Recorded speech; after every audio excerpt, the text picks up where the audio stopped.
हमें एक प्रसंग बड़ा याद आ रहा भक्तमाल का। भक्तमाल में एक प्रसंग है श्री गणेश देही जी का। ओरछा के एक राजा हुए। ओरछा कौन कौन गया है? राम राजा ओरछा, जानते हो ओरछा? ओरछा के एक राजा हुए जिनका नाम था मधुकर साह। क्या नाम था? मधुकर साह। मधुकर साह बड़े धर्मात्मा राजा थे, बड़े भक्तिमान थे। उनकी जो धर्म पत्नी थी महाराज, उनकी धर्म पत्नी का नाम था श्री गणेश देही जी। क्या नाम था? गणेश देही जी। गणेश देही जी काशी वाले महाराज श्री अनिरुद्ध सिंह, काशी के एक राजा हुए अनिरुद्ध सिंह, अनिरुद्ध सिंह जी की पुत्री थी, बेटी थी। श्री गणेश देही की मां का नाम विजय कुंवरी था। परम भगवत भक्ति व्रता थी, राजा से बड़ी प्रीति करती, राम जी से बड़ी प्रीति करती। गणेश देही की मां, इनके घर पर गणेश देही जी का जन्म 1569 ईस्वी में हुआ। बचपन काल से ही गणेश देही जी को राम जी से बड़ी प्रीति थी। कभी अयोध्या जाती, सरयू जू नहाती, कभी कनक भवन दरवाजे पड़ी रहती, कभी हनुमान गढ़ी पर लेटी रहती, कभी लक्ष्मण किला पर बैठी रहती, कभी अवध की गलियों में राम राम पुकार कर अपने तन मन की सुध बुध खोकर राम जी को देखने की चेष्टा करती। आहा, बड़ी हुई, विवाह योग्य हो गई। विवाह योग्य हुई तो इनके पिता श्री अनिरुद्ध सिंह जी ने गणेश देही का विवाह परम धर्मात्मा ओरछा के राजा श्री मधुकर साह से कर दिया। मधुकर साह भी बड़े धर्मात्मा थे, लेकिन एक विपरीत अवस्था थी। मधुकर साह जी भगवान श्री कृष्ण के अनन्य भक्त थे और इनकी धर्म पत्नी गणेश देही जी श्री सीताराम जी भगवान की अनन्य भक्त थी। दोनों की भक्ति बड़ी उच्च कोटि की। आहा, पति पत्नी हो तो ऐसे हो, वाह। पति भी धर्मात्मा, पत्नी भी धर्मात्मा। आजकल तो बड़ा उल्टा जमाना, अगर पति पूजा भी करे तो पत्नी पैर पकड़ लेती, बाबा बनोगे क्या, छोड़ो जे सब। लेकिन धन्य है गणेश देही, धन्य है श्री मधुकर साह, दोनों परम धर्मात्मा। एक बार सावन के महीने में झूलन उत्सव महोत्सव हुआ। तो झूलन उत्सव महोत्सव में वृंदावन में झूला लगता है सावन में, तो श्री मधुकर साह जी वृंदावन में झूलन उत्सव महोत्सव में आए। पत्नी ने कहा महाराज हम अकेले क्या करेंगे, आपको तो वृंदावन जाना है, हम यहां क्या करेंगे, हम अवध धाम जाते हैं। तो श्रावण के महीने में पति श्री राजा मधुकर साह जी वृंदावन आ गए और उनकी धर्म पत्नी श्री गणेश देही जी अयोध्या पहुंच गई। धन्य अवध की गलियां जहां घूमे हैं रघुनाथ, धन्य है अवध की गलियां जहां हमारे श्री रघुनाथ जी घूमे। धन्य अवध की गलियां जहां घूमे श्री रघुनाथ, धन्य अवध की गलियां जहां घूमे श्री रघुनाथ, जिनके चरण शरण में आकर कोई न रहे अनाथ। धन्य अवध की गलियां जहां घूमे श्री रघुनाथ, धन्य अवध की गलियां जहां घूमे श्री रघुनाथ, जिनके चरण शरण में आकर कोई न होए अनाथ, कोई न रहे अनाथ। अनाथन के नाथ दीनानाथ करते जहां सबको सनाथ, धन्य अवध की गलियां जहां विराजे श्री रघुनाथ। ऐसा प्यारा धाम अवध धाम, ऐसे अयोध्या धाम में श्री गणेश देई जी गई। सावन का महीना तो खूब आनंद लिया। द्वार अवधपुरी दरवाजे पड़े रहो। अवधपुरी के दरवाजे पड़ी रही। इधर सावन का महीना कब बीत गया पता ही नहीं लगा। बड़े प्यार से सुनना, बड़ी अच्छी कथा है। कब श्रावण बीत गया पता नहीं लगा। मधुकर साय वृंदावन से अपने नगर वापस आ गए। मधुकर साय ने पूछा मंत्रियों से, रानी नहीं आई वापस? मंत्रियों ने जवाब दिया नहीं। कोई पत्र, पहले फोन तो चलते नहीं, पत्र का जमाना था, कोई पत्र? आहा। तो राजा ने एक पत्र लिखा व्यंग्यात्मक, व्यंग में। राजा ने पत्र में लिखा कि देवी सावन कब का बीत गया, तुम आई नहीं अभी तक, कब लौटोगी?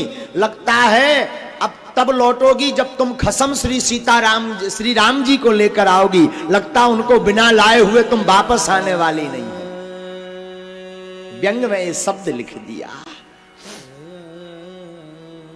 लगता है तुम अपने खसम श्री राम को साथ लेकर आओगी, अकेली नहीं आने वाली, ऐसा हमें लग रहा।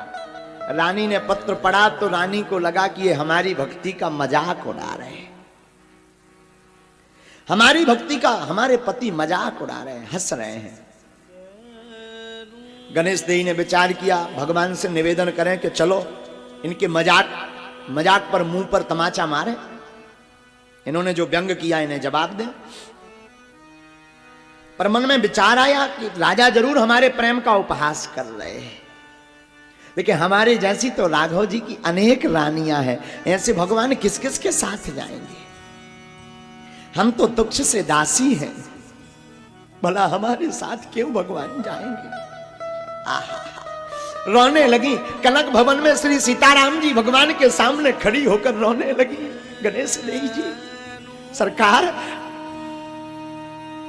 हमसे आपको लाख हैं, लेकिन हमारे लिए तो सिर्फ एक आप ही हो।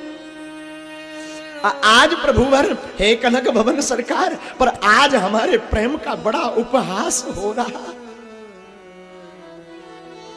अब रहा नहीं जा रहा। कनक भवन को प्रणाम किया गणेश देई जी ने और विचार किया कि सरयू जी में कूद करके प्राण दे दें। वो जीवन से रहने का कोई फायदा नहीं जिस जीवन में हमारे परमात्मा हमारे इष्ट का उपहास हो।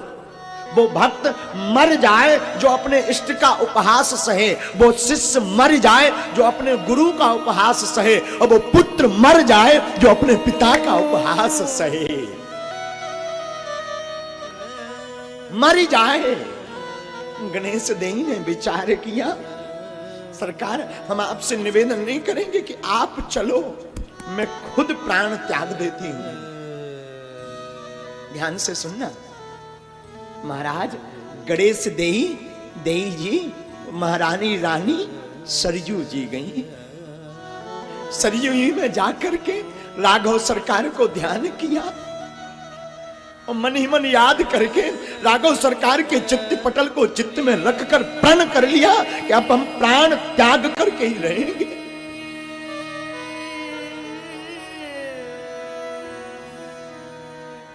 महाराज बिना विचार किए गणेश देई ने बहती कलकल किन्नौद करती हुई अविरल धारा बरती बहती उधर सरयू मैया की, और इधर आंखों से अश्रुओं की अविरल धारा बहने लगी, और गणेश देई ने बिना विचार किए छलांग लगाकर प्राण त्यागने का योजना बना दी। और सरयू जी में जैसे ही गिरी तो हमारे सरकार राम जी से रहा नहीं गया, भगवान सरयू जी के अंदर ही प्रकट भये श्री सीताराम जी भगवान, और बोले बेटी चिंता मत करो, हम तुम्हारे साथ चलेंगे ओरछा। हम चलेंगे ओरछा, हम चलेंगे ओरछा। धन्य धन्य होकर के धन्याश्रित हो गई और साक्षात श्री सीताराम जी के दर्शन भये। गणेश देई जी को भगवान को गोद में लिया, भगवान मूर्तिमान रूप बने तो भगवान को गोद में लिया, और भगवान को गोद में लेकर के खबर भेजी राजा को।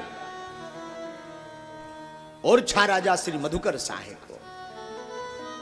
पत्र में लिखा, महाराज आपने कहा था लगता है इस बार तुम अपने खसम अपने पति श्री राम को लेकर के ही लौटोगी। तो हाँ, मैं अपने स्वामी श्री राम को लेकर लौट रही हूं, तुम तैयारी करो। जवाब लिखा, हमारे राम जी का एक नाम है भक्त वत्सल।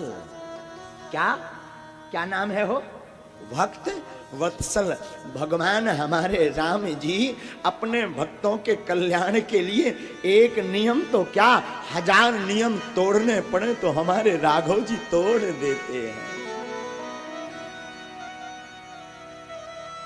अपना मान टले टल जाए, पर भक्त का मान ना टलते देखो। भगवान अपना मान टाल देते पर भक्त का मान नहीं टालते। भक्त का मान हमारे राम। पर देखो ना, निष्ठा प्रबल हो, है निष्ठा प्रबल हो, भाव प्रबल हो, तब गणेश देव जी श्री सीताराम भगवान को लेकर चली और छा की तैयारी हुई तो राजा सद्धज करके आए। अयोध्या में बड़ा भारी उत्सव, और राजा ने पत्र बड़ा पढ़ा तो मन ही मन बड़े प्रसन्न हुए। राजा ने एक सुंदर मंदिर बनवाना प्रारंभ किया। गणेश देव राघव सरकार को पुख नक्षत्र में ही ले जाते।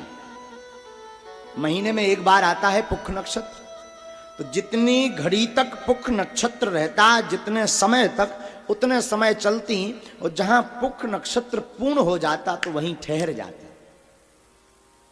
तो 1 महीने तक इंतजार करती, फिर पुख नक्षत्र आता तो फिर चलती। धीरे धीरे सनई सनई ब्राह्मणों के साथ राजा पहुंचे दान मान देते हुए, और शुभ मुहूर्त पुख नक्षत्र में सनई सनई एक दिन पुख नक्षत्र के ही मुहूर्त में श्री गणेश देव ने ओरछा की राजधानी में प्रवेश कर लिया।